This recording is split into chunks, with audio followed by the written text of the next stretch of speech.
akan menawarkan pulangan tetap, dan pulangan tetap tu tak masuk akal. Contohnya 10 ke 30% sebulan.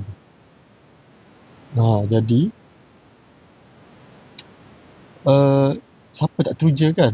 Bayangkan kalau letak RM10,000 dapat, kalau 30% daripada RM10,000 dapat RM3,000.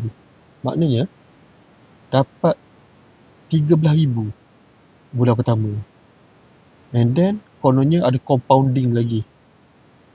So RM13,000 untuk bulan depan dapat lagi RM13,000 daripada 30%. So bayangkan